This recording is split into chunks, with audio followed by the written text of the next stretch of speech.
Greetings. I'm Ed Steinfeld, Director of the Watson Institute for International and Public Affairs. Welcome to our special webinar, Where Do We Go From Here? Finding Anti-Racist Common Ground After 2020.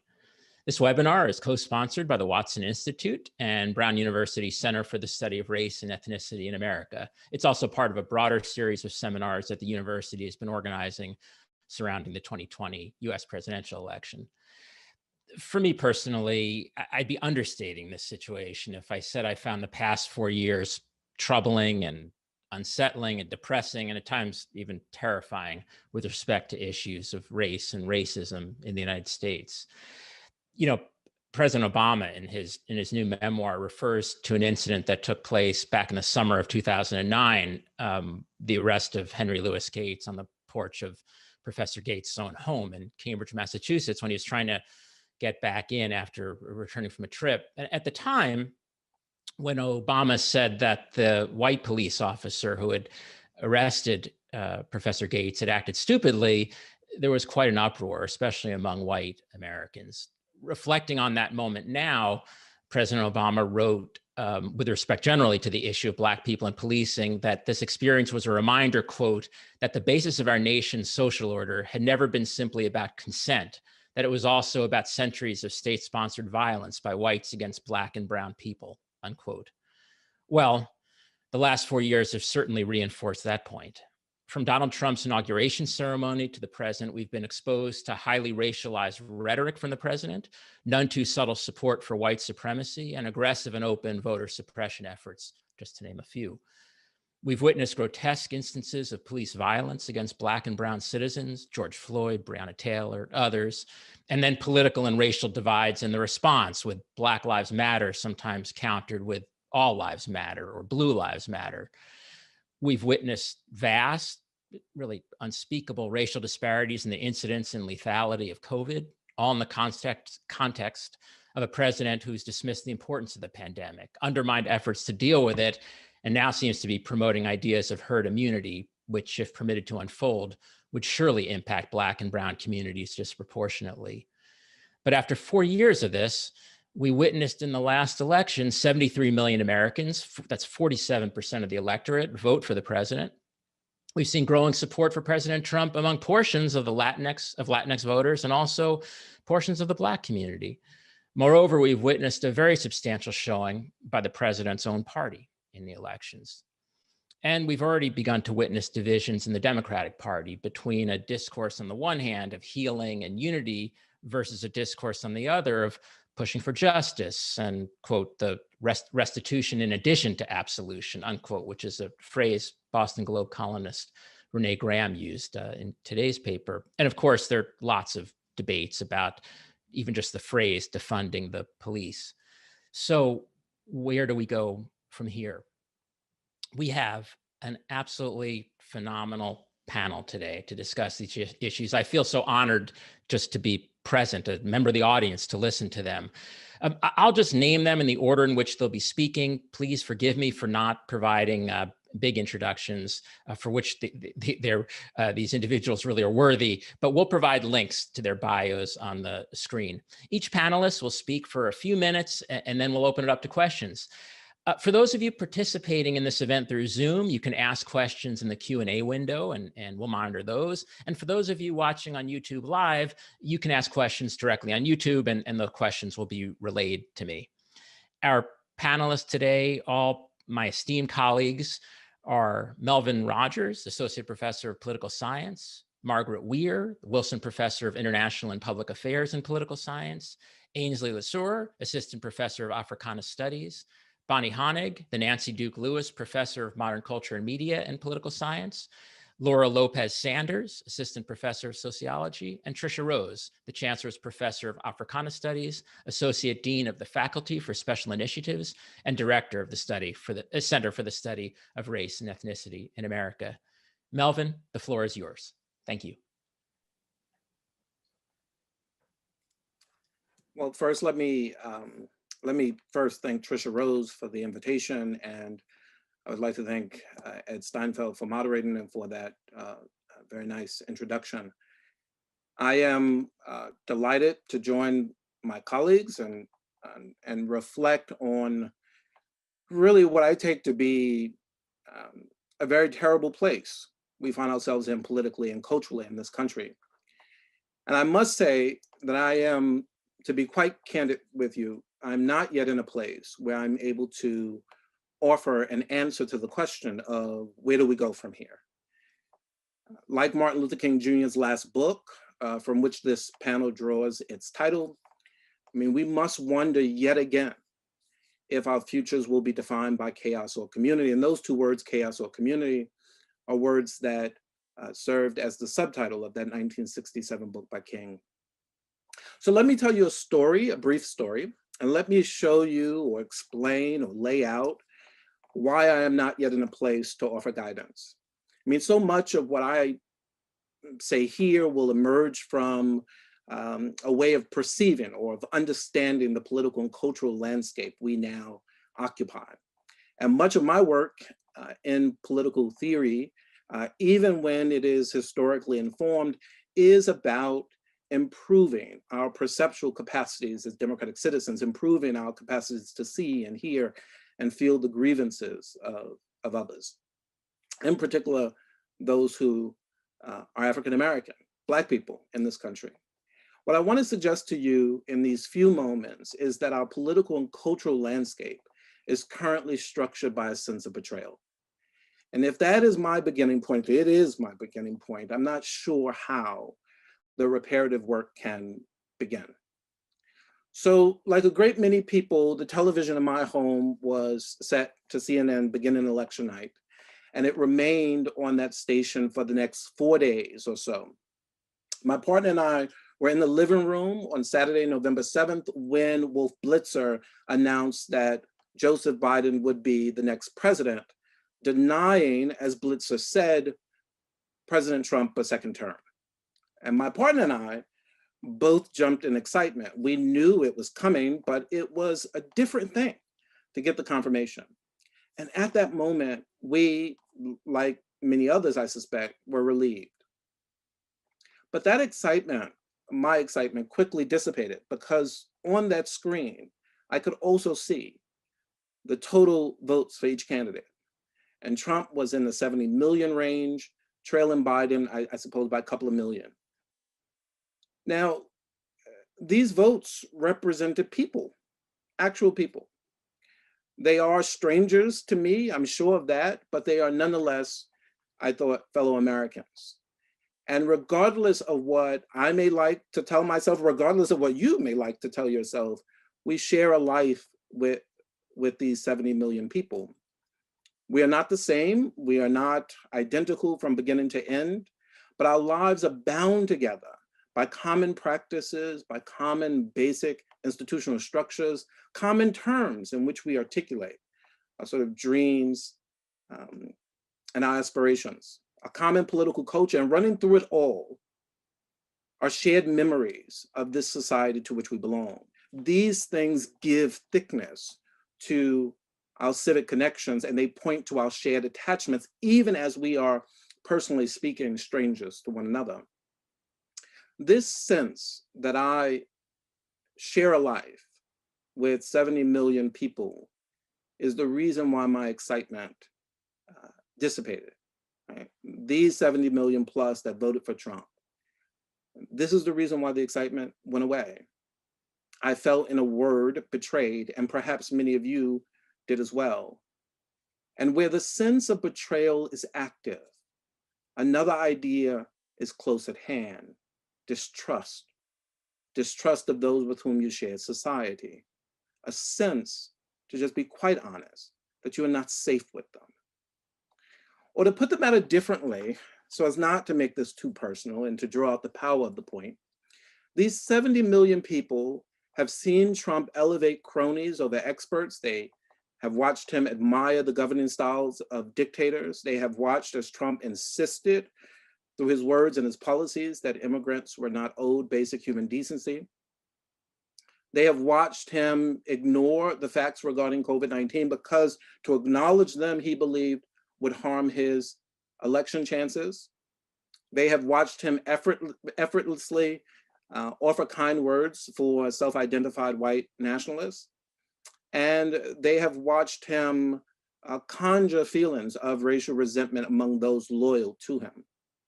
And in the face of all of this, 70 million people thirsted for more. They thirsted for more because I wager they believed in Trump. Now, you might say to me, and this is my last point, you might say to me, oh, this has all become far too heavy. This language of thickness, of betrayal, is not the language of politics. The language of betrayal, you might think, conjures the image of the traitor, and when treason defines the political landscape, we would do well not to look for civic friends, you might think. President-elect Biden knows this all too well. This is why he continues to go on invoking then Illinois State Senator Barack Obama's 2004 Democratic National Convention keynote, invoking the idea that we are not red states and blue states with the United States of America. And this is why President-elect Biden tells us every chance he gets, we may be opponents, but we are not enemies.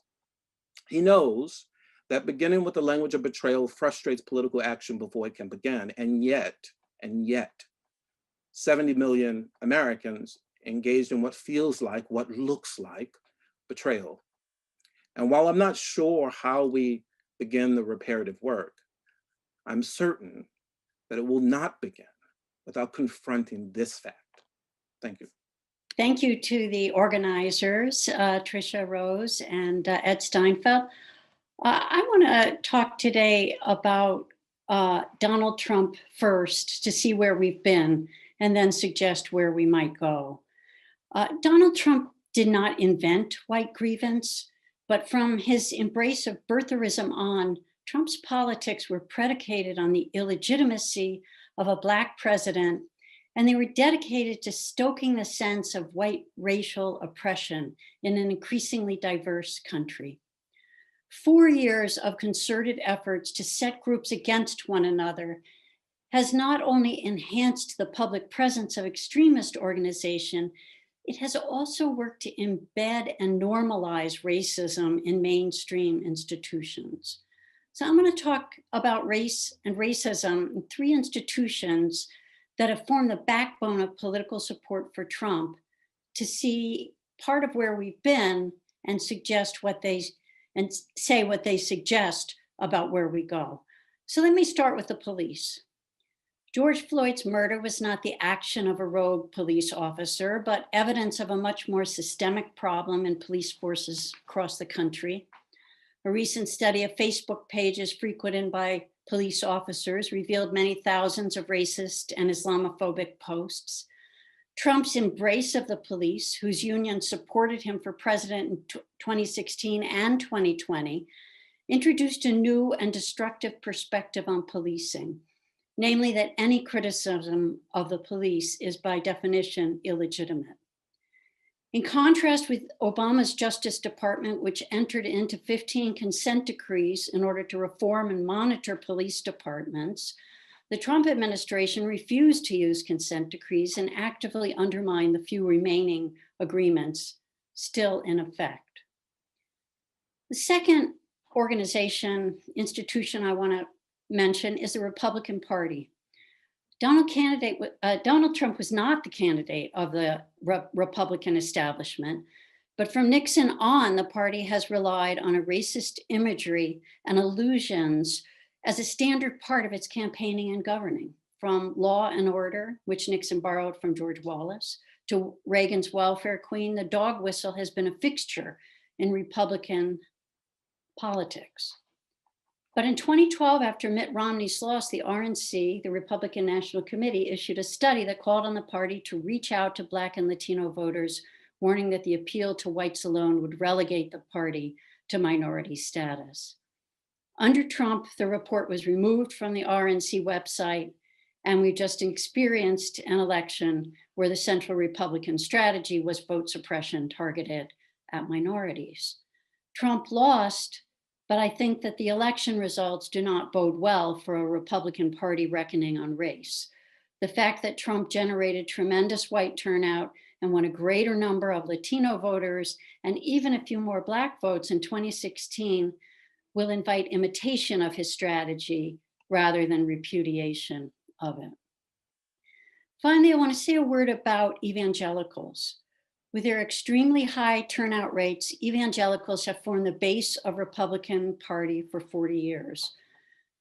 Trump assiduously courted this group, whose central concern is their fear about the waning dominance of a white Christian country that honors Southern traditions.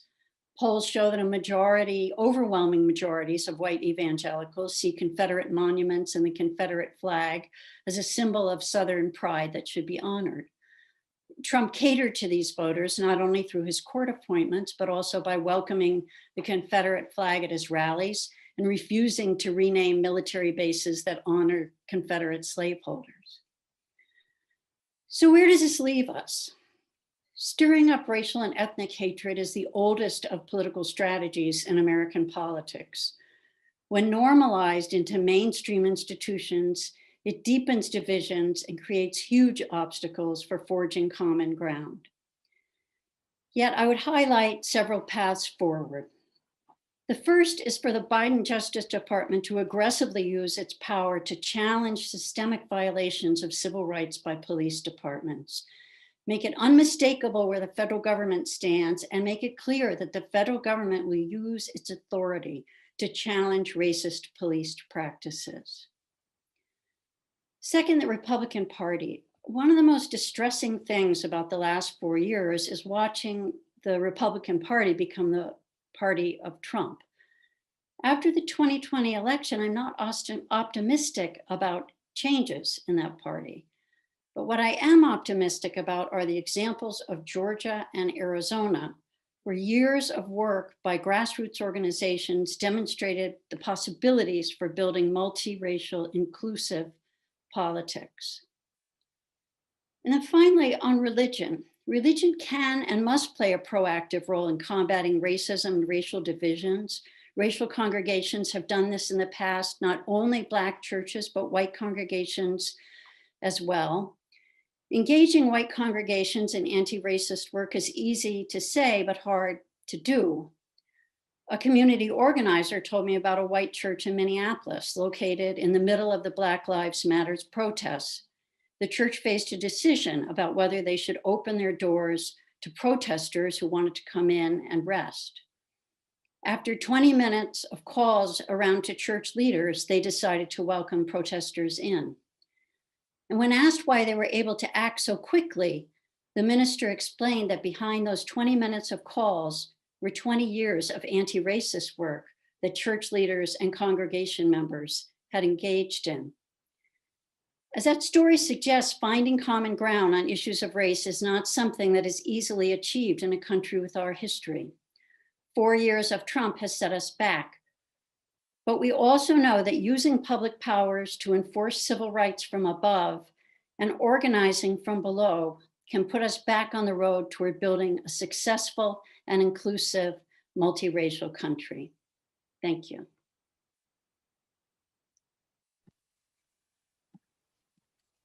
Hi, I'm Ansley.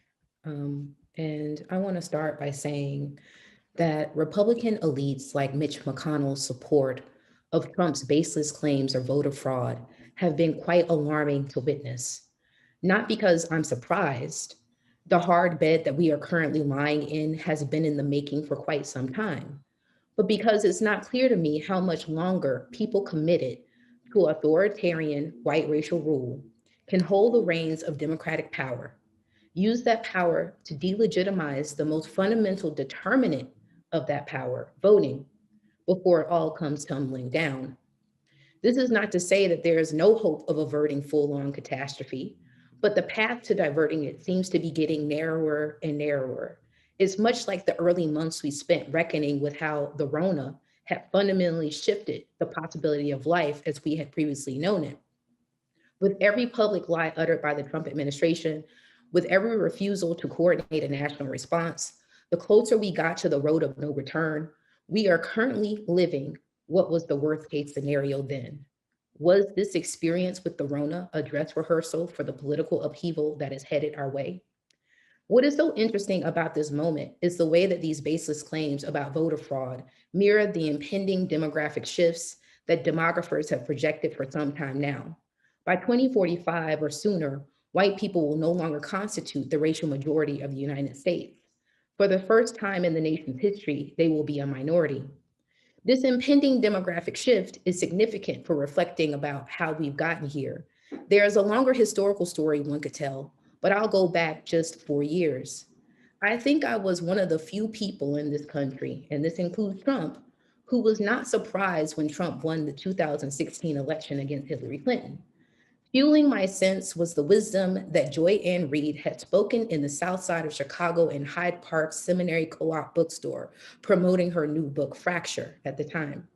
Wisdom that had guided many electoral campaigns across the country for some time. The wisdom that was when voter turnout is high, Democrats win elections. When it is typical, Republicans have a greater chance of winning. This is especially true when it comes to presidential elections. This law was on display when Obama won his second term as president in 2012. The coalition that won Obama the presidency in 2008 had undergone a significant shift by 2012. Though he had secured the presidency in 2008 in part by throwing Jeremiah Wright, an old school civil rights Black leadership, under the bus in his infamous A More Perfect Union speech, the sheer number of Black voters activated because it seemed to them that white folks wanted the Black president to fail, delivered Obama his win in 2012. When voter turnout is high, particularly when Black voters are energized to go to the polls and stand in long lines, it turns out that Democrats can withstand the defection of the kind of white voter who had cast a vote for Obama in 2008, but turned its back on him in 2012. Clinton's 2016 campaign did not energize voters in the same way. There is much we could say about why this was the case, but for now, it is simply important to note that voter turnout was low or typical even. And much to many people's surprise, the Republicans were delivered the reins of the executive office in 2016. During his presidency, Trump has wreaked havoc, tremendous havoc on the American political system, and Republican elites and their constituency has authorized his tremendous abuse at every single turn. The separation of families at the border, the criminalization of Black Lives Matter and undocumented immigrants, lies about Antifa to counter documented intelligence that white supremacist groups are the country's greatest domestic threat, and the list can go on and on. Trump's cavalier reign of terror over the last 4 years, together with the heroic grassroots efforts that unleashed a valiant fight against the anti-democratic enterprise of voter suppression in densely packed contested urban centers, where the most crucial segments of the Democratic Party's majority resides, resulted in unprecedented voter turnout that won Democrats the presidency in 2020. Yet the opening that the people have secured with their voting majority may be squandered by those who seem to think that the way forward is to persuade enough of a reasonable minority of the GOP to work collaboratively toward a greater, more stable American good. Far too many Democrats are committed to pursuing this collaborative conciliatory approach time and time again to no avail. Republicans and their constituencies double down. One could conclude that the Dems' commitment to doing the same conciliatory move over and over again while expecting different results is the essential definition of political insanity. If we are not going to squander the opening that the people have made, Democrats need to acknowledge the significance of the Republican political strategy, appeals to its white base, voter suppression, gerrymandering, and the pursuit of presidential power through the mysteries of electoral college math. That Republicans are promising its people to maintain white power through minority rule. We are facing circumstances that will not even allow white rule to appear democratic at all. And the anti-democratic measures that were put in place to challenge tyrannical majorities, a way to characterize the regime of racial power that has determined much of American politics up to this point, is prepared to take the form of a forceful, violating political minority. And if we are not going to squander this opening, we're going to have to break the political and social habits that have trained far too many of us to empathize with the desire for the power to dominate and empathize with the suffering of those who must imagine a life worth living without this access to domination. That's what I think the way forward is, but I'm not completely sure that it's possible under these circumstances. Thank you. Hi, I'm Bonnie Honig. Thank you for this panel. For many of us, the last 4 years are bookended by the 2017 Unite the Right rally, which gathered hundreds of alt-right activists at Charlottesville, Virginia, and this past weekend's Million MAGA march of a few thousand Trump supporters in DC. Both gatherings wanted to appear in public, to be on TV and not just on Facebook or Parler, which means that they're not content to stay hidden. They want to move from the two-worldism of conspiracy into our real world. Tricia Rose asked our panel about this. What do we do, she said, now that Pandora's box has been opened and the racist views of such conspiracists have been normalized? That got me thinking about Pandora. In the ancient Greek myth, Pandora was the first woman and the world was perfect, like Eden. After Pandora married, Zeus gave her a box for safekeeping and told her never to open it, and she promised not to. But she got curious, and one day she lifted the lid. Out of the box flew all of the evils of the world: hate, cruelty, violence, prejudice, and then last of all, hope flew out too. The conventional reading of the myth is misogynist. It pins all of the world's evils on one woman. But what if the story is not about how one world was ruined by the contents of a box, but of two worlds, one in the box and one outside of it, each with its own values and its own facts, and they don't intersect? In this case, the myth is not a fall narrative about perfection ruined, but of two-worldism unmasked. On this reading, it's because of Pandora's curiosity, her desire to know the truth, that we're moved from two parallel worlds, one innocent of evil and the other its repository, into one world where they coexist. Two-worldism has long been a feature of American politics. It is why the white heirs of Thomas Jefferson destroyed his letters to Sally Hemings, to preserve their white world without having to acknowledge the other one where he also lived. It was the forensic work of Annette Gordon-Reed that first forced Jefferson's two parallel worlds into intersection by telling the story of Sally Hemings and her family. I think of Gordon-Reed as a Pandora figure. She was curious about what was in the box. She went to look in the archives, and she found not the letters, which had been destroyed, but evidence that led her to find what Pandora found: one world, in which Jefferson had two families, one white, one black, two households, two genealogies. But these are in fact one. The Jefferson of the Declaration is the Jefferson of slavery, one world. I think we need to do something similar now on a larger scale, to produce a forensic accounting of the last 4 years following, as Gordon-Reed did, the money and the travel records to bring Trump's parallel world of emoluments and grift to light. I think we need a Truth and Reckoning Commission. Reconciliation is too much to hope for. The Biden administration may try to avoid such a reckoning, but that would be a mistake. We need a public accounting of what was done in this presidency and by whom. It needs to be truly public, not the work of a party, but the work of the country. Think of it as a truth New Deal.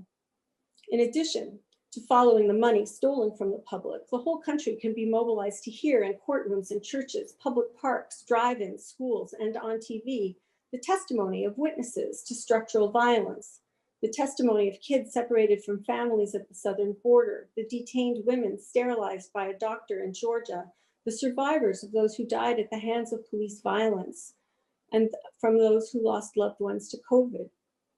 It might be a sentimental education. It might work.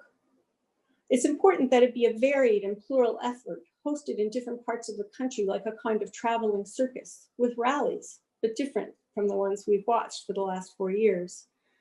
Bringing people together to listen and tell their stories too. After the epidemic ends, we would create a public around a public thing, a ritual that would provide a bridge for those who want to cross. Wrongdoers would have to be named so that the complicit could be shunned, not offered cushy think tank jobs, lectureships, or TV shows, nor able to run for president in 2024 as if in a parallel world where their crimes were never committed. We could hold hearings about disinformation, which technologies enable it, who spreads it, and who profits. Films, comic books, and TED Talks can educate the public. Broadway and Hollywood stars can narrate to draw people in. It's a national project, like the first New Deal. It should be photographed and the images shown online and in museums and in the streets. It'll create employment for those in need of work and return us to supporting the arts. We can make quilts of memory and futurity. One product could be a curriculum for middle and high school teachers about how we got here and what skills of citizenship and collective values are needed to get us out and stay out. American politics has always been shadowed by conspiracies that operate out of the mainstream, but their real challenge to democracy lies not only in their specific, usually racist, sexist, xenophobic, and anti-Semitic programs, but in their successful creation of parallel worlds. The challenge is how to bring parallel worlds into intersection. We have to open the box. A Truth and Reckoning Commission does that. I don't fully expect a Biden-Harris administration to pursue it, but I think it's what we have to push for. I want to close with two other examples that also try to create intersection where others seek parallel worlds. The Lincoln Project put up a giant billboard in New York City's Times Square showing images of Jared Kushner and Ivanka Trump saying awful things that implicate them in the COVID disaster. Jared and Ivanka threatened to sue, which means they know what's at stake. The billboards refuse the shelter of parallel worlds to those who will soon be seeking their refuge. It's fitting then that the billboards are placed at one of the city's most famous intersections. Parallel worlds cannot survive intersection. The second example comes from the movie Gaslight, in which a man seeks to drive his wife insane so he can steal her treasure. His method is to lie to her so often and over such tiny things as well as big ones that she comes to doubt her senses and her sanity. It's from the husband that we have the term gaslighter to name such behavior. What no one notes, though, is that he's not the only gaslighter in the film. The film opens with a different gaslighter, a public servant working for the city, who we see lighting the gaslights in the streets as darkness falls. This gaslighter is the opposite of the evil one. He doesn't disorient us and make us doubt our senses. He's part of the infrastructure that supports us as a community with common sense, living in one world. He lights the way. The street lights and the man who lights them are public things. They are what the shock politics of the last 4 years have tried to destroy, along with the post office, public lands, and public education. But public things, like a Truth and Reckoning Commission, are what give democracies their bearings. They provide us with the one world and the worldly orientation that democratic citizenship requires. Thank you.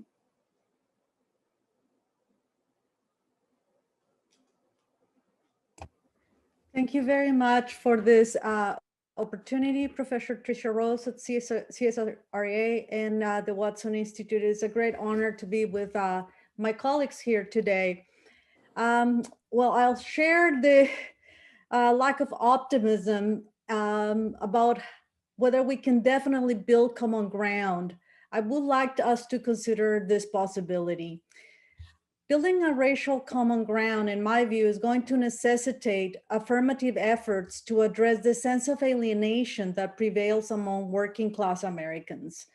This sense of alienation requires us for us to think for a moment about a couple of things that are crucial. One of this is zero-sum racial competition and the detrimental rhetoric that has hindered group efforts to build respect and dignity for working class Black and Brown Americans. In my own research, I interviewed hundreds of working class Blacks, whites, and Latinos in the American South, particularly in contentious states like Georgia, South Carolina, and North Carolina. What I found working in factories with some of these folks and talking to them in laundromats and warehouses and so forth, in my interviews with people and my work with them related to issues of race relation, is that I found that people have a general sense of alienation, and this general sense of alienation crosses across racial lines. Blacks, whites, and Latinos, but particularly Blacks and whites, feel very alienated in this moment in history. Now, for context, in the states that I mentioned, places like Georgia, South Carolina, North Carolina, race relations are still stated along the Black and white binary. Now, when I talk to white folks working day in and day out in factories and warehouses, white individuals felt like America had failed them. Specifically, they felt that they were losing ground to Blacks and Latinos. When I talked to Blacks in this same context, they also felt that America had failed them. Their issues, however, were that whites were impeding their advancement, while at the same time, they felt like Latinos were encroaching in their opportunities. So they told me. When I talked to Latinos, they also felt excluded and alienated. Well, and while Latinos held positive views of their possibilities in America, they felt discriminated against and they felt exploited. Now, in this picture, it's very difficult to feel any sense of optimism and any sense of having the conditions under which we can build common ground. And although Blacks, whites, and Latinos express different concerns when they talk about economic opportunities, all these different groups that I have been working with had one common response. They all felt that they were not respected. They fought against caricatures of themselves and ridicule. And they tried to get others to listen to their own stories. And so when we think, for example, the story of one of my respondents about this sense of alienation in the context of stereotypes, one of the key things that people would be talking for example, a white hairdresser told me that she never discusses her family or her personal life with her clients for fear of being labeled as a white trash or redneck. Now, many of my Black respondents talk about how they were fighting stereotypes of being lazy or having a chip of their shoulder. At the same time, many of my Latino respondents talk about being painted with a broad brush as criminals or alcoholics. So in thinking about all of this and in thinking about how we see some of these ideas filtering in the rhetoric that is being circulating in the media and the toxic ideas that have permeating in our society, it is not very easy to think about how we can build common ground. But one of the things that we can at least start thinking about is how we need to find or create enough opportunities for advancement so that people's first inclination is not to see economic advancement as a zero-sum game. Clearly, this is not trivial, but it is vital. And in places in the rural South and in places where there is the economic disadvantage, it's very easy for people to be pitted against one another and to have the conditions in which they can see each other as in terms of not someone who is going to be evoking negative ideas of members of their group. Second, we need to model and address respect and dignity across groups. And this is particularly the case in relation to Black and Brown folks. The one thing that is being very common, and it's something that is hurtful in our communities, is the fact that people can make every effort to fight stereotypes and caricatures and representations of who they are as groups and still not being able to convey and capture and recover their dignity. And so I think that any effort that we can make as we move forward needs to be very affirmative in ways in which we could take back, bring back the dignity to communities of color. These are some ideas that I've been reflecting on, but again, at this point it's difficult to be optimistic, but we still have to keep moving forward in the direction of trying to do the best that we can to restore respect and dignity. Thank you very much. Hello, everyone. I'm Trisha Rose. From the moment that it was safe to suggest that Joe Biden was the president-elect, the immediate dominant narrative frame for that transition was a call for unity and healing.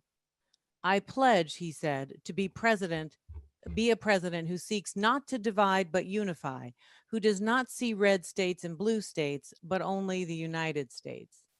It's time, Biden said the next day, to put the anger and the harsh rhetoric behind us and come together as a nation. It's time for America to unite and heal.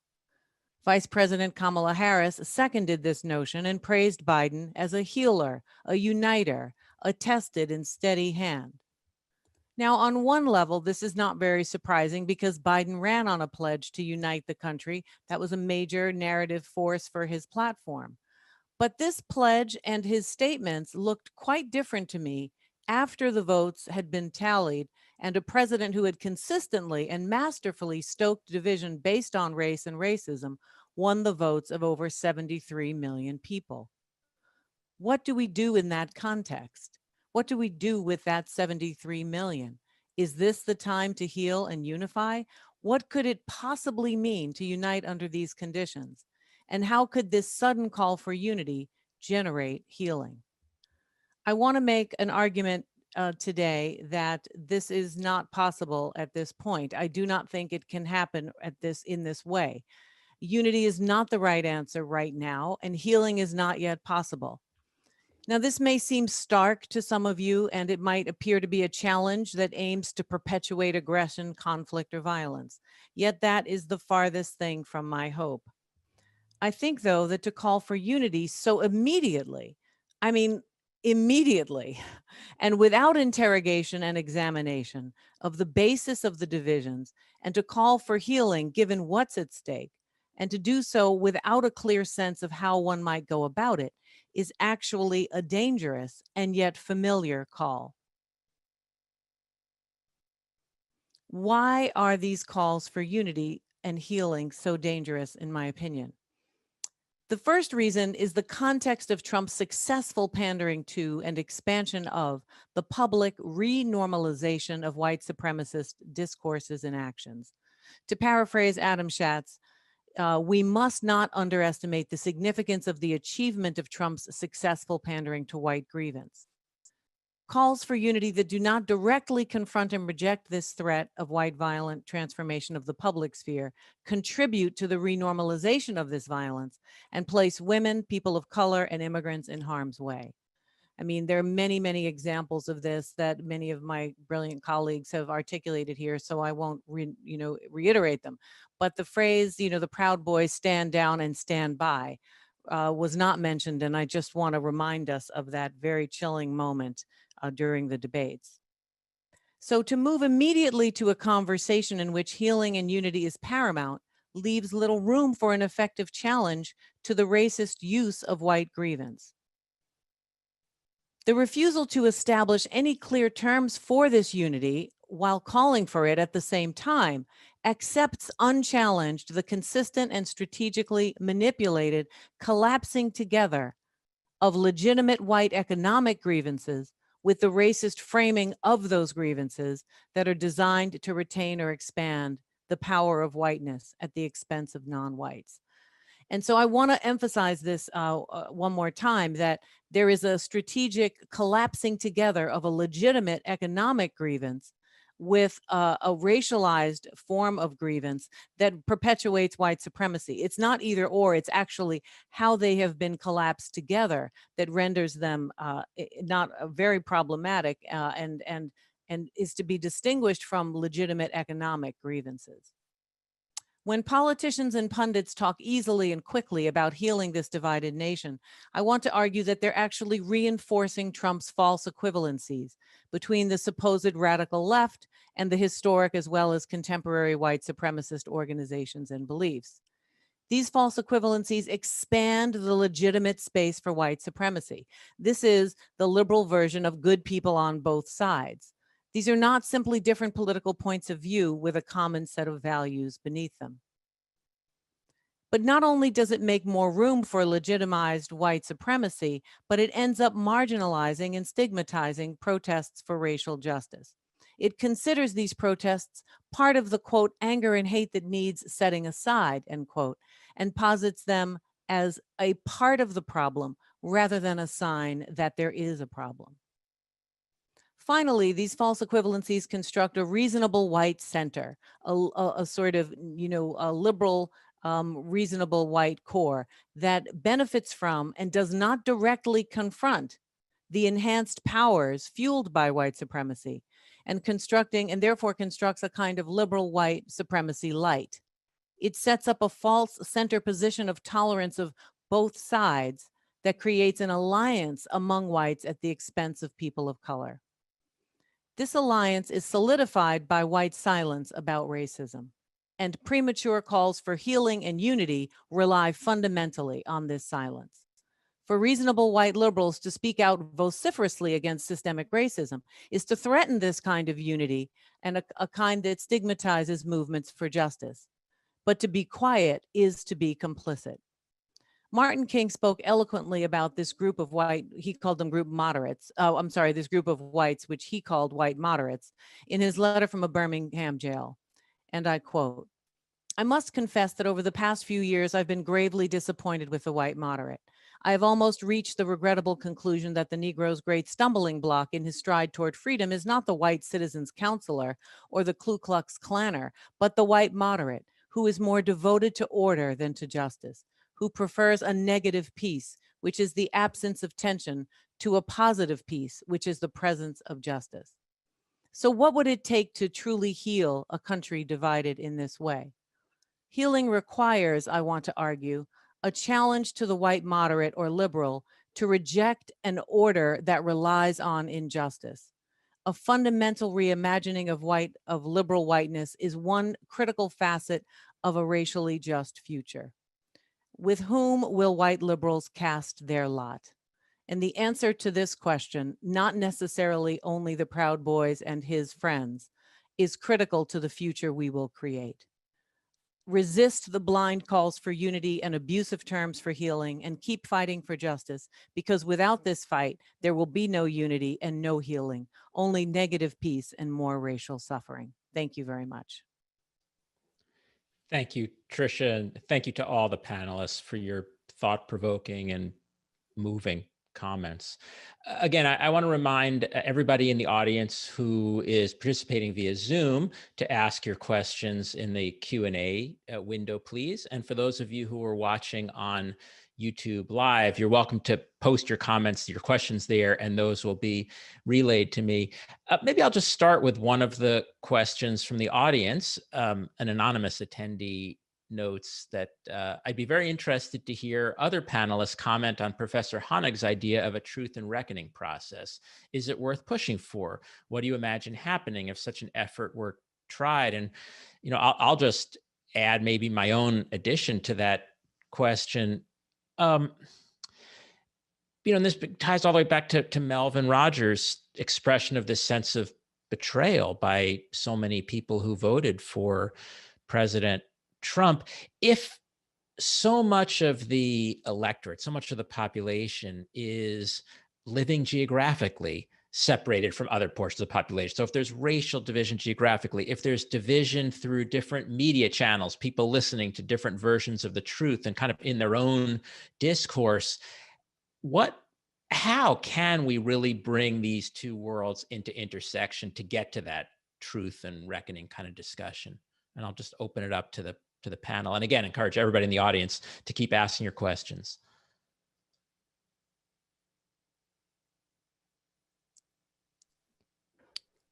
Well, I'll just pipe in very quickly. There's no question that this notion that truth is a personal opinion is a real problem in terms of what a truth and reckoning committee or commission might look like. But that is actually all the more reason that it's crucial to try. And I'm not sure it would actually come from Biden and Kamala, but I suspect they wouldn't be hostile to it. And that might be just the cover needed to produce a fundamental challenge to the loss of the notion that there are facts and then there are perspectives on facts. So to me, it's actually a wonderful idea, even as it might and probably will fail, right? It establishes, I would argue, the possibility of a truth, a notion that there are facts and that there are truths, and that, you know, in order for us to reconcile this conflict, we have to be able to talk about them. Would any of the other panelists like to weigh in? I would. I normally agree with my colleague Bonnie on all things, but I would say I have a lot of trepidation about a Truth and Reconciliation Commission. Certainly, it should not be public. It should not be a public commission. I think that what would happen were there such a commission, that Donald Trump would use it as a fundraising opportunity. We know he has a lot of debts he has to pay off. That's kind of what he's doing now. So, and I think it would keep him alive in ways that are detrimental to moving forward. So I do think that something like that, that perhaps doesn't have that name, that could go on in civil society organizations. I'm thinking of religious congregations, and you know, it's hard now because so much of America is not involved in religious congregations, but I think it has to take place in those kinds of contexts where people want to be honest. I don't, you know, where people come to it with some kind of honest sense. I don't see how, I think it can actually contribute to more parallel worlds if it's not done right, rather than bringing those parallel worlds together. Can I speak? Sorry? Sure. I think Ainsley, you wanted to. Oh. Okay, Bonnie, go ahead, and then Ainsley, I hope you'll jump in.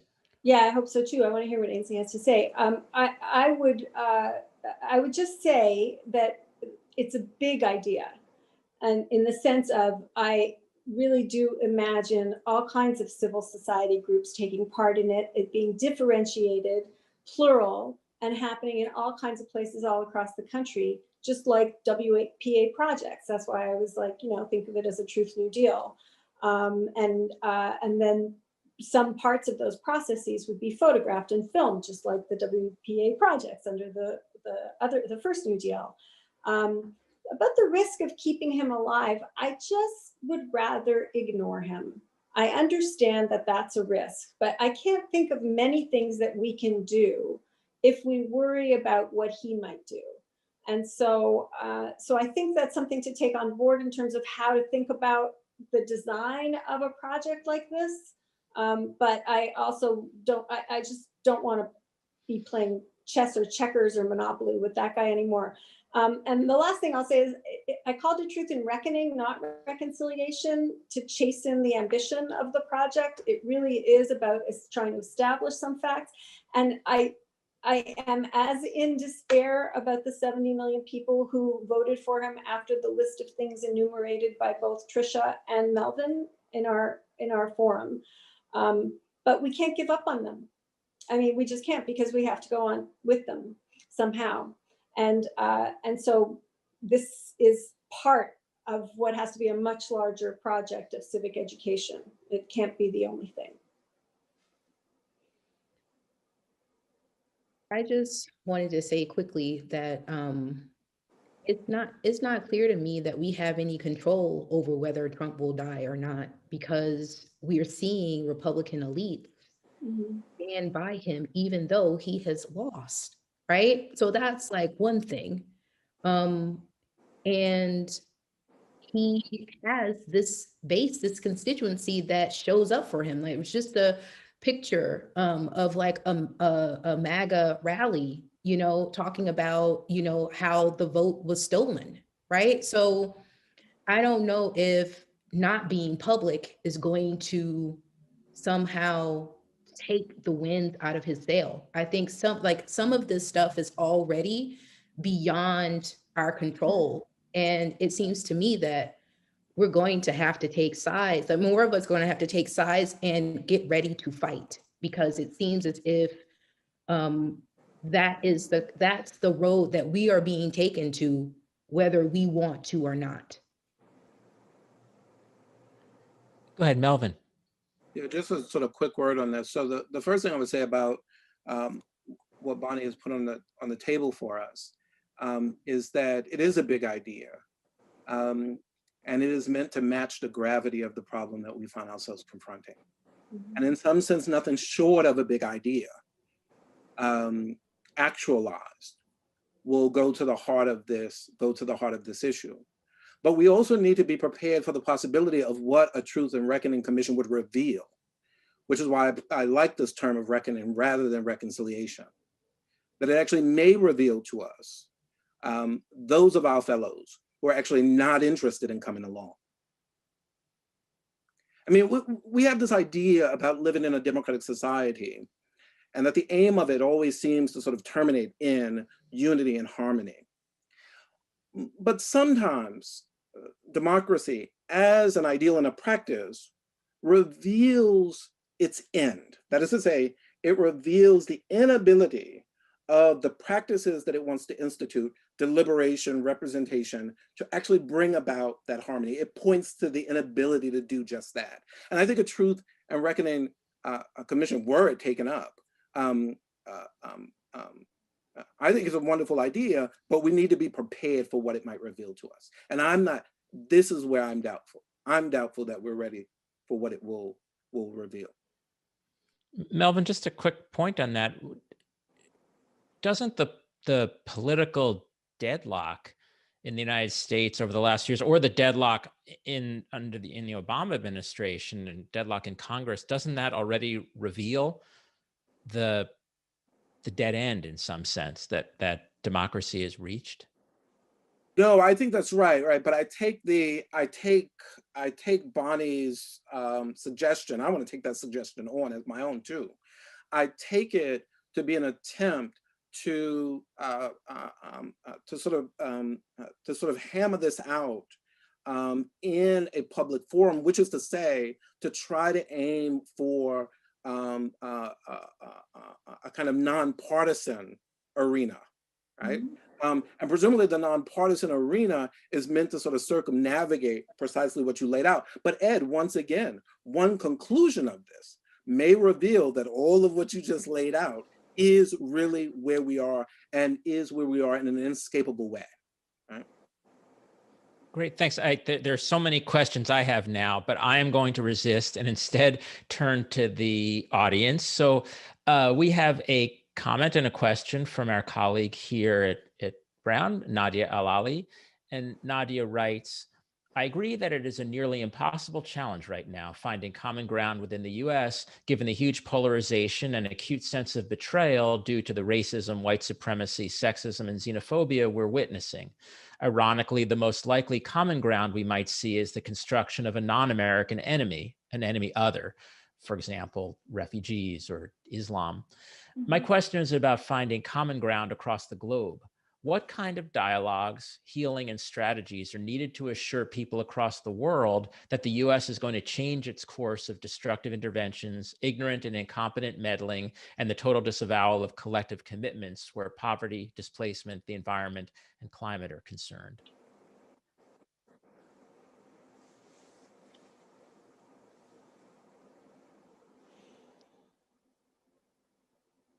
It's a profound question. Any takers on the panel?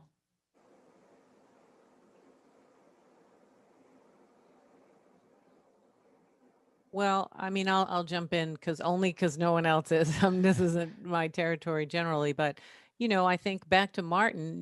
This emphasis on challenging militarism around the world and the sort of expansion and of American empire in the context of destroying other people's culture and sovereignty.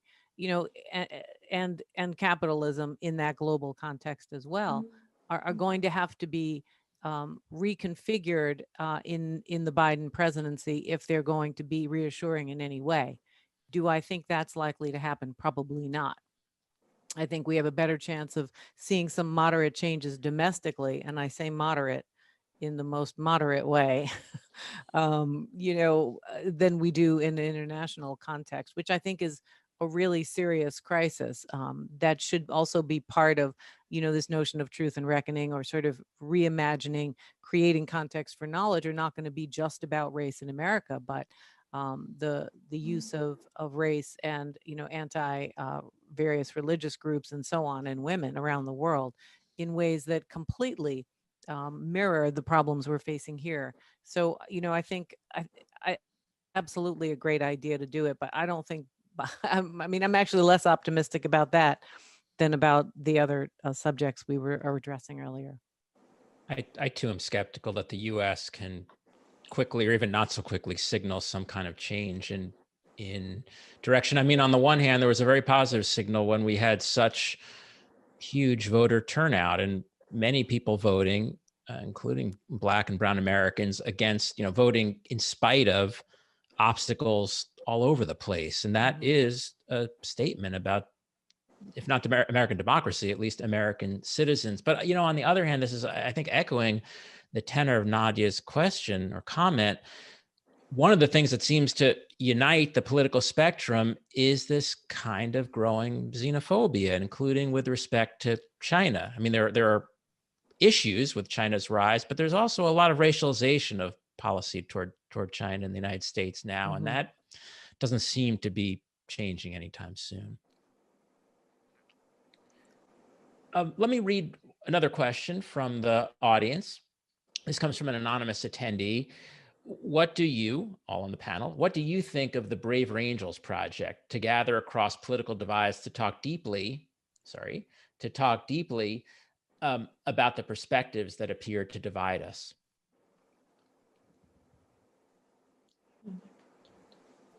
Any comments generally about these efforts to get people to speak across divides? Any that you've seen in your, yeah, Ainsley. I mean, I don't really know about this effort in particular, but it sounds like a good idea to me. I mean, I think talking and trying to build, consensus and sort of create spaces where people can publicly reason with each other. And I don't mean reason in a sort of kind of like normative way, the way you have to sort of present yourself to talk and to converse. But I think that that's important. But I also think that, though the kinds of openings those discussions can provide, yet again, to use the word that's like kind of stuck with me, can be squandered, because when people then leave those spaces and then return back to regular life, the kinds of political structures, social structures, pressures, the ways in which policy decisions work, the way our everyday lives are situated and organized, sort of draw us back into the inertia of our, regular habits and ways of interacting. So, and thinking about these things, and also the minimal power that each individual has to really change and shape the wider collectives that they're a part of. And so I think those efforts are important, but we really need to think about what it looks like to, I don't know, connect those kinds of very local specialized efforts to grander governing structures. Like, what does it look like to connect those things in a more meaningful way? And I think that that's an important thing to think about. Yeah, Laura, please. You need to unmute yourself. I was thinking that, yes, I mean, I'm not familiar with the this particular effort, but I'm also somebody who, believes that, yeah, it's good that people who are in opposite sides come and talk to each other, particularly in the context of division. But when you have such a xenophobic environment, it's really difficult to know how to create these spaces. And I also want to think about, the possibilities of potentially doing this more institutionally. And I'm coming back to what Margaret was talking about earlier in terms of, if there are, in my view, efforts to, or or if there are possibilities for unification and for people to come in productive conversations, they're going to be in places where the norms for productive conversations already exist. For example, churches and or places of worship, or places where there is some sort of grounds for people to listen to one another. And there's plenty of research that actually has illustrated that those are possible scenarios. The other thing that I was thinking about is to not overlook at regional differences, and that the norms of where these conversations happen might vary depending on where we are situated geographically. A lot of our possibilities are happening in the coasts, but there are, we need to start thinking about how to create these spaces in places like the Midwest or the South. And I think that this is, again, back to what kinds of institutional conditions exist that enable for productive discussions. Bonnie, did you want to jump in? Just very briefly, I just wanted to point out, Ainsley said this, and I think Laura says this as well, that when we talk about consensus, we talk about building consensus. And that means that it's a process, and it takes time. You don't normally find consensus. We don't usually talk about consensus that way. And I thought that Margaret's suggestions were really good, that she was really right to point out the importance of both the top down of policing the police and the bottom up of organizing and building consensus and mobilization. I do think Ainsley was really right to say, often we build consensus and then we leave, and we don't really address how to sustain it in the absence of a kind of intervention, which is a possible failure of examples like the one you named. I too do not know that one. But I know others where you get people together for a summer or for a few weeks, and then you leave and you hope, but it's people go back to where they were eventually. So one thought I had while I was listening to both of you talking is how we could maybe explore the thing that we deplore, which is the micromedia thing, how we're all in our separate little media silos. And that maybe we could explore, I don't want to say there's an app for that, that's not what I'm saying, but maybe there's some kinds of media formations that we could develop that would help sustain build consensus after a while, and that there might be, not just the evils of media, but also some supportive mechanisms that could be developed for that. So to pull people out of their micro silos and into something else. And can I just say, yes, please. When I think of the top-down powers of government, I don't think it just in form of police, but aggressive use of what laws there are to ensure people's rights. And from below, I'm not talking about consensus. I'm thinking more about building power, building majorities that have power. And we're not going to have consensus in this country. And I think, the goal is to build power for people who want to build a strong, multiracial democracy where the public role helps to provide people with that respect. It provides policies that help people feel respected, that makes them feel like they have some opportunity. Some of the things that Laura was saying that are just people feel are missing in the United States now. So I just wanted to clarify that. I had exactly the same reaction. Thanks for clarifying, Margaret, because while I'm supportive of the idea of trying to build consensus and empathy, so many of the panelists' comments, I think, were fundamentally about power and the use of power to remove portions of the population really from having a voice and having a say. And if that's the case, it seems that the solution involves some kind of turnover of power. And I think that's, if I could say, why some on the panel were resistant to the idea of a Biden presidency working with a Republican Senate and cutting deals, and because that's not really about replacing power. Maybe we'll move on to a question from Kim. Ed, yes. Ed, before we move on, yes, please. On this point about power, the one thing about living in a democratic society, I think we all know, is that power never really remains in one hands, right? It moves around.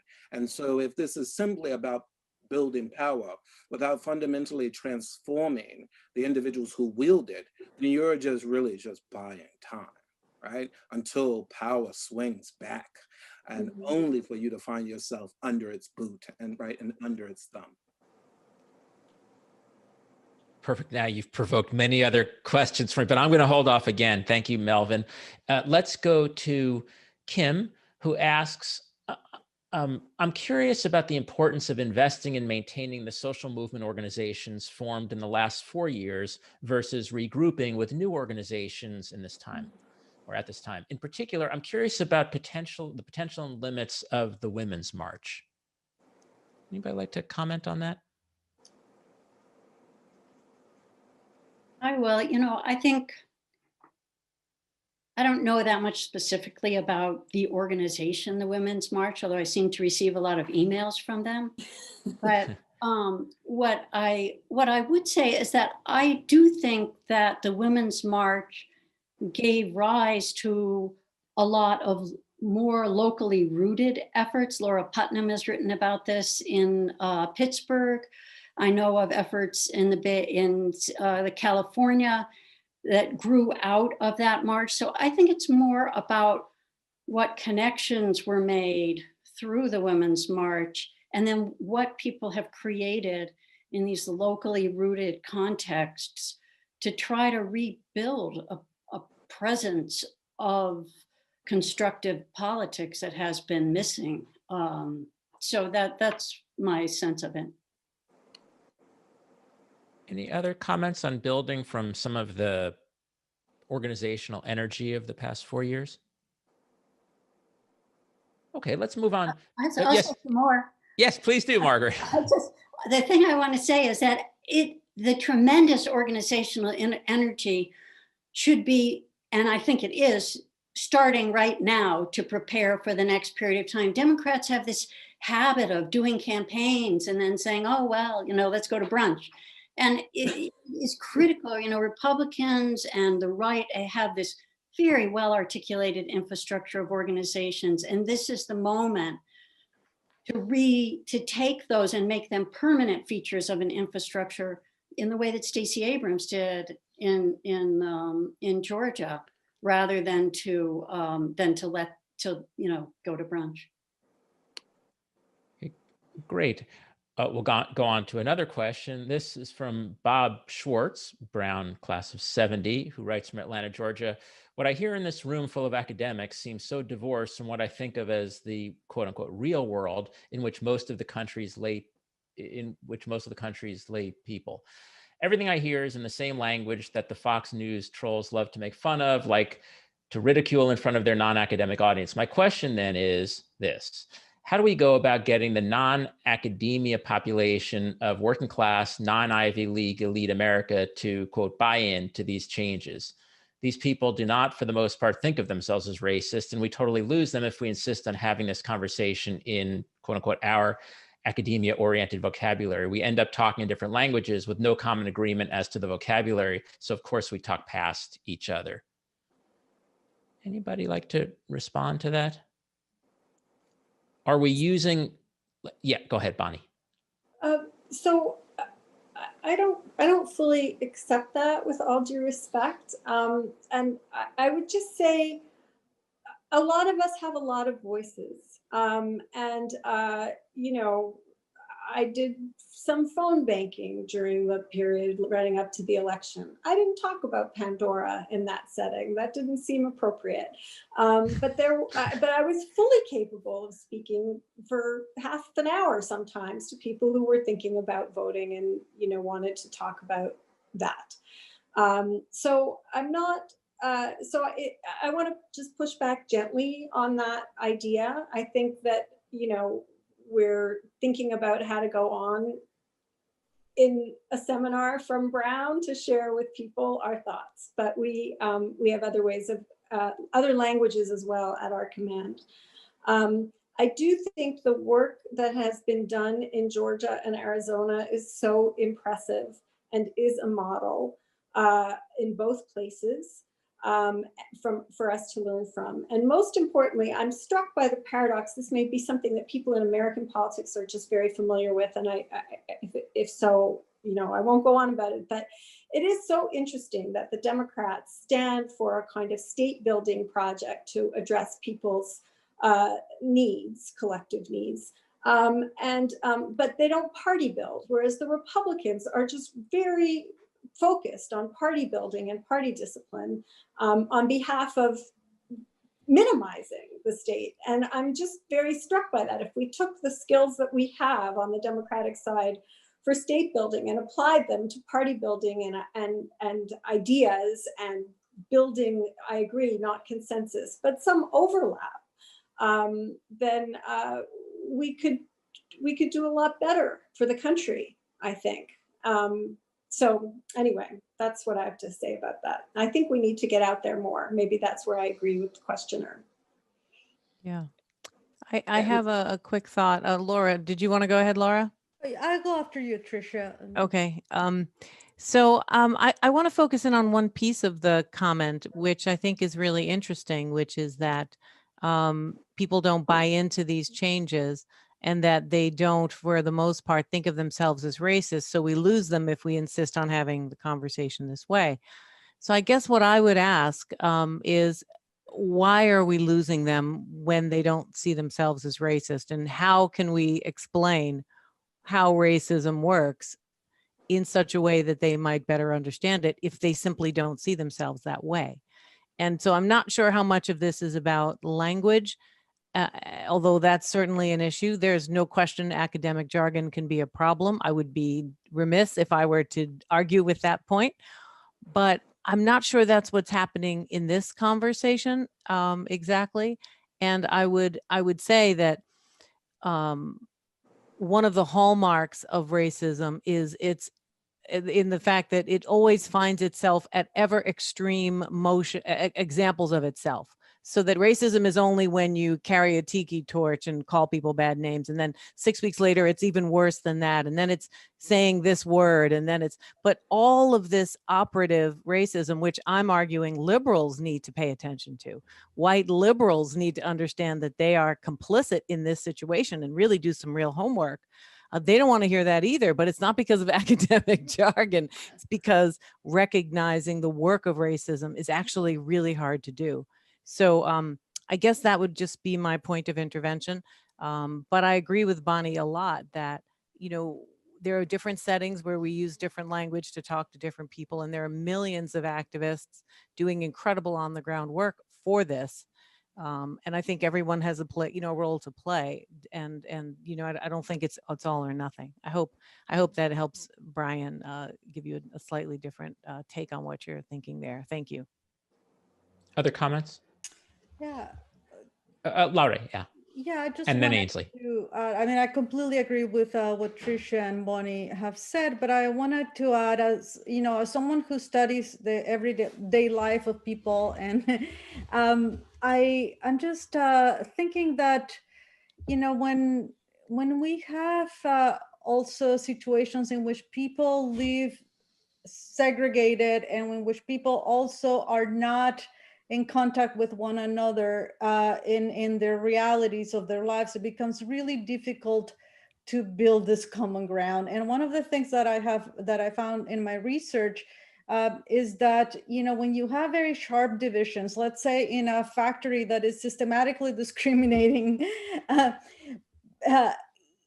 people, when they see each other working together, sharing very difficult circumstances with one another, often you don't have to have, you know, a political ideology about it. The people are just very in tune with the realities and the difficulties that they are experiencing.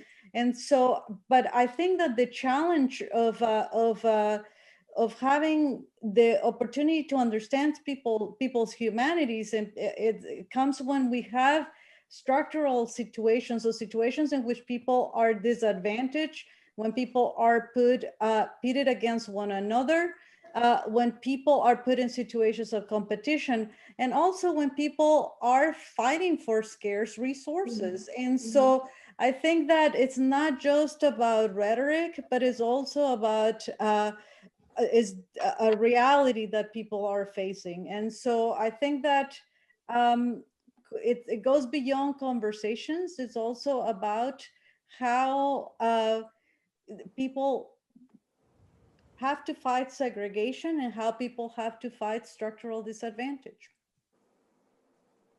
Ainsley, did you want to add? I just want to say quickly that there are good faith, sort of ways that people might not see themselves as part of the problem. And then there's rhetorical moves to basically, um, delegitimize the kind of problem space one is trying to open up by talking about racism. I mean, we saw Trump do, like, he literally, to harken back to what Trisha Rose sort of reminded us of, he literally said to the Proud Boys to stand by, right? Like, stand back and stand by. But yet in another debate said he's the least racist person he's ever met. So it just shows to you the vacuousness of some of that language and some of that talk. And we're going to have discernment when we talk to people and be able to pick out those folks that are playing games and those people who are really coming to the space in good faith and wanting to engage. And I think that, yeah, that's just as important. And that's not I don't think that's an academic, non-academic thing. That's, folks who are committed to white domination and those who are not. And I also want to say that there's this great book called American While Black that I think talks about, that contextualizes Black folks' concern about immigrants. And it reveals a pattern that one would say structures Black voting patterns, Black political ideology across the board. And that is an acknowledgement of and concern with white supremacy. And so, the way in which we're even talking about this multiracial support that the Republicans got because the Black vote went up, I mean, you cannot, like, that's, and then want to tell another story about how white men's, support for Trump declined. These are decontextualized ways of even accounting for what's going on. And you can't, like, the Black vote, I mean, you have 18% of Black men supporting Trump. That's 82% of them. Did I do the math right? 82% of them that you don't see those kinds of numbers, those kinds of like racial numbers for one party in any other racial group. So we can't, like, to even have that kind of discussion, to me is ridiculous. It's decontextualized, and it's sort of like populating the public sphere with, a decontextualized understanding of the racial circumstances that we are facing right now. Which I think, the greatest peril is white domination. And we're going to have to break it up. We have to find ways to break it up. And we should not allow sort of like, these other racial stories, whatever, to sort of distort, I think, that cold and hard fact. Melvin, yes. Very quickly, and this is really sort of agreeing with what has already been said. But look, we live in an extraordinarily diverse society, but is also a highly segregated one. I mean, just right. And the thought is that if we were less segregated, that the intimacy of that would help break down some of the barriers that we continue to face. Just being in close proximity, right? Struggling together, achieving together. One of the mistakes about this move, which I partly agree with, but one of the mistakes about this move is that it sort of fails to grapple with the fact that we're dealing with a population of voters that perceive their dominance and power to be in decline. And we have to come to grips with the truth of that. and many folks on this will know that I'm normally the sort of hope guy, the guy who, right, that's sort of peddling faith, as it were. But we need to come to grips with the fact that there's a sizable portion of the American electorate that just does not want to come along, right? And the more we sort of buy into the claim that the onus falls on the folks that are struggling for justice, that they need to persuade those who are not to come along, the more we fall for that, the more we'll be unwilling to recognize that there's just a portion of our brothers and sisters that just don't want to be connected anymore. And that's a sort of difficult realization, but it is something that I do think we have to grapple with.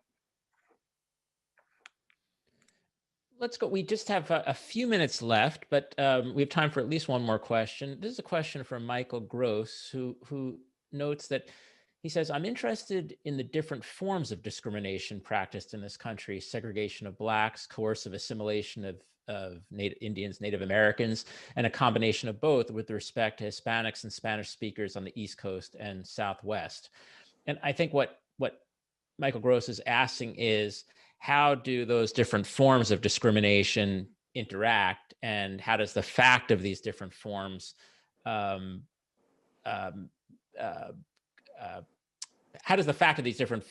make, say, more difficult to solve our racial and ethnic dilemmas in this country?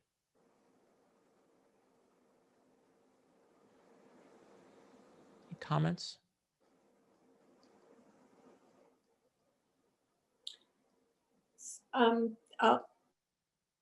Maybe I'll just say a quick thing related to the question, which is that, cities are both less segregated than they used to be in some areas of the country. Also, some cities are segregated in the ways that are described. These are not, as the word segregation implies, obviously not accidental and deliberately pursued very often. But a related thing is gerrymandering, which puts too many people into safe seats where they no longer have to figure out how to appeal to more than one demographic. And I think as an institutional matter, that's where I'm a little more comfortable responding to this question, as an institutional matter, that's something that can be addressed institutionally in terms of how districts are redrawn. We have to overcome, obviously, the self-interests and the party interests that have become dominant in this way. But segregation occurs partly through, not just through the neighborhoods that different people live in, but through a decision that their political representation will be a matter of putting some minority neighborhoods in very small numbers in otherwise dominantly white districts, so that they're basically unrepresented. And I think that's also a problem to be thought of together with this. I think, Bonnie, your answer might be related to a different question that was asked by Gordon Bates.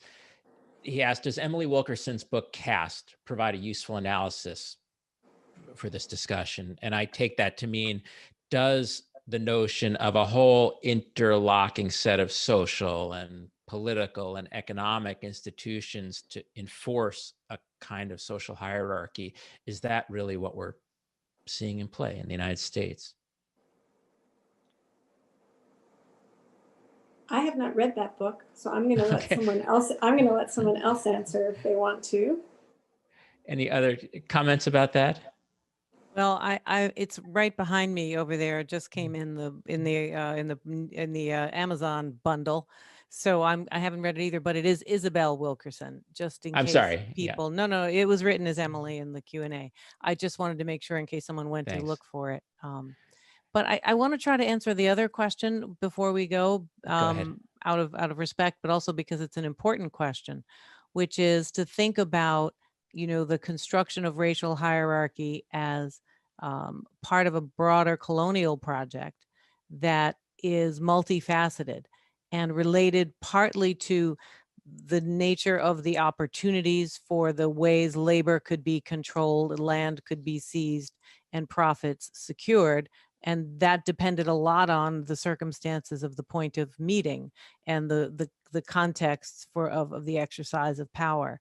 But there is very frequently, perhaps not all the time, but very frequently, a shifting, a development of an ever shifting boundaries around who gets to be white.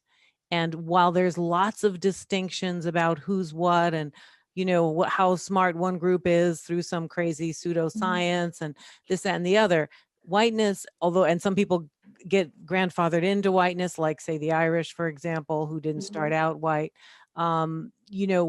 being white is always at the top of the hierarchy. So whether it's Native, Indigenous people, or other colonial contexts in the Caribbean, et cetera, and so on, there is a racial hierarchy that transcends all of those different relationships to capitalism and power and hierarchy. So I guess that's what I'd be careful to do, is to draw those really critical distinctions, but be mindful of the fact that whiteness is constructed at the top and managed, persevered, negotiated, and so on and so forth. There's a really great book by Ian Haney Lopez called White by Law that might be an interesting place to start for anyone who's interested. We've come to the end of the session, but again, I want to thank all the panelists: Melvin Rogers, Margaret Weir, Ainsley Lasur, Bonnie Honig, Laura Lopez Sanders, and Tricia Rose. Thank you all for your really profound comments. And I want to thank all of you in the audience for not just listening, but for participating and providing your comments and questions and opinions. We face many, many challenges ahead in the United States and abroad as well. But I really feel that this panel, just by the depth of the conversation, suggests that while there may or may not be cause for optimism, there are ways out of this, and there are ways to rethink this. And I trust there are ways to move forward despite the hurdles. Again, thank you all.